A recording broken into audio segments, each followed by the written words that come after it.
আসসালামু আলাইকুম গাইস, আপনারা সবাই কেমন আছেন? আশা করি সবাই ভালো আছেন। এই দেখুন আমরা পিকনিক করতেছি, এত সুন্দর সুন্দর খাবার।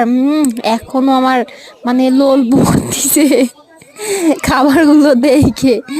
এই দেখেন, ইলিশ মাছ আছে, তারপরে পোলাও ভাত, তারপরে হচ্ছে গরুর মাংসের কালো ভুনা। হ্যাঁ, এখন এক একটা করে সবাইকে দেবে। এই যে প্লেট দিচ্ছে, হ্যাঁ প্লেট আস্তে আস্তে দেওয়ার পরে ওই যে চিংড়ি মাছ ভুনা দিছে আর হচ্ছে ভাত। এখন দেখেন সবাইকে আস্তে আস্তে দেওয়া শেষ, এখন সবার খাওয়ার পালা।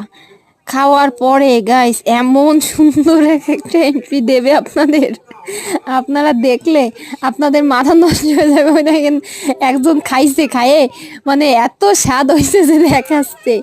এই দেখুন ওই যার একজন ওই যে গালে দিচ্ছে, এত স্বাদ গাইস, আপনারা না খাইলে বুঝতে পারবেন না। হ্যাঁ আচ্ছা গাইস, আসি তাহলে, আল্লাহ হাফেজ, বাই বাই।